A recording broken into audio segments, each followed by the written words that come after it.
Under the wing of the Krays, Foreman took the next step up the criminal ladder.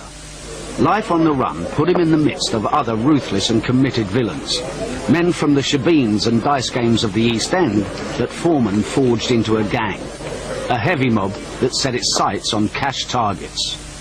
Their activities made the front pages, including this spectacular failure. In December 1961, Foreman's gang attacked a bank van carrying wages worth today over £1 million. PC Ted Buckle and his dog Flash were in the van. We were hit on three sides as I came off my seat.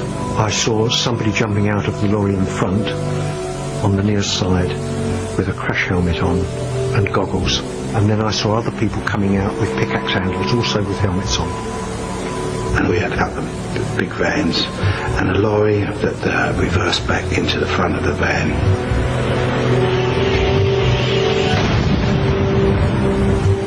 We had to come along the side of it in another van, and we tore down the side of it. It smashed the side windows. Because there was like half a dozen guys in the back, and caused a bit of confusion. There were two on our side at that moment, smashing in the windows. Obviously their intention was to keep us inside that vehicle. I said, I'm going out with my dog. As I opened up the door and started getting out, my dog automatically leapt at the first person who was at that moment bringing the pickaxe handle down to hit the vehicle again, changed direction and hit the dog straight on the head. And I instantly went for one of these fellas with the pickaxe handle, spun him out, put my arm round his neck and held him in a neck lock.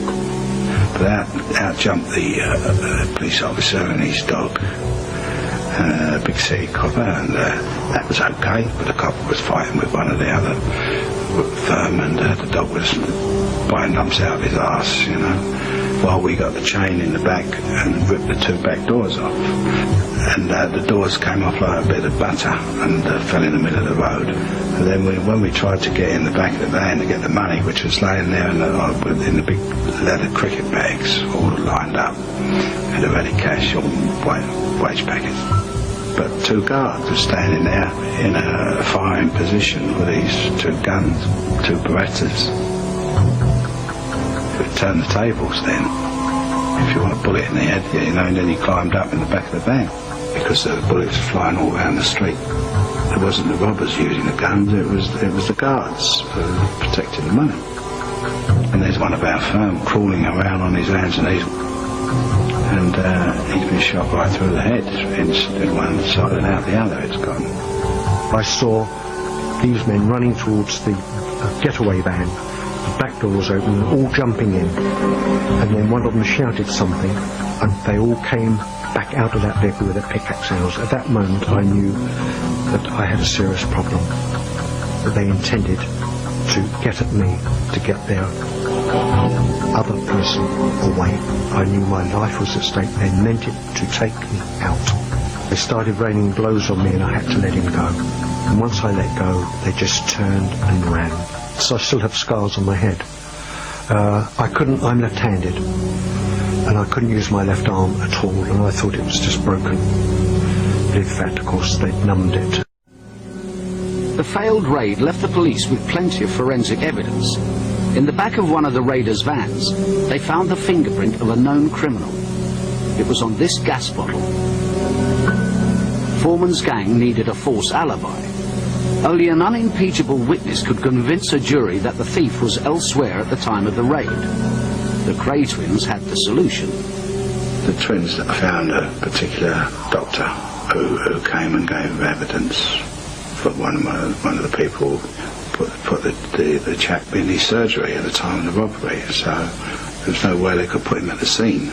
So naturally, he was found guilty of accessory before the fact, and was given 3 years instead of 15.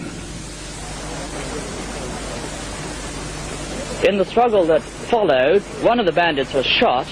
At the same time, the police constable was injured and he is now in hospital.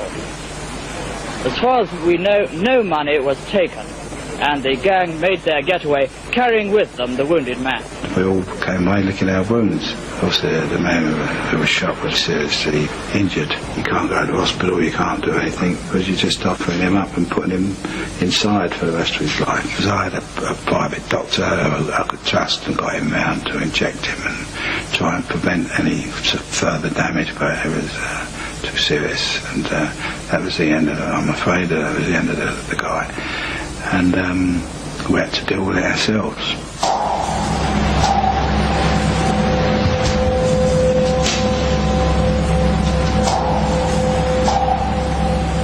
We had a little sideline of the smuggling, which was down in New Haven, bringing watches over from Belgium and France, going down to sea in a fishing boat, a very safe old boat.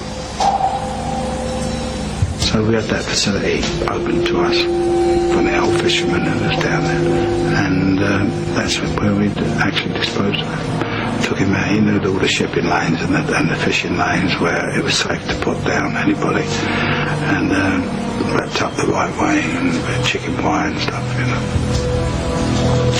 So that is the way to do it, weighed down. And that's what happened.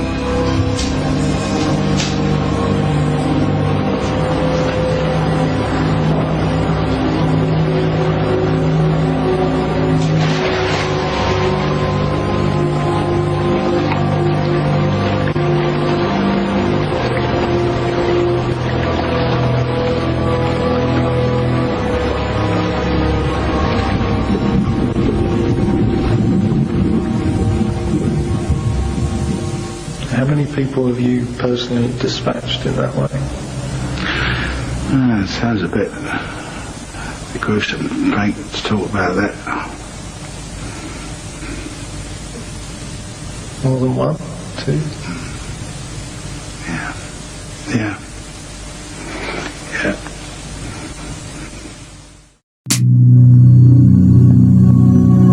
Thank you for watching. If you enjoyed the video, please join our Facebook group. It's called Krays Crime Lords of London. We're a friendly moderated group with over 1,000 Kray and other celebrated gangster videos available for view. There's also thousands of images in the photos sections. The link for the group is in the YouTube description section. I hope we see you there soon.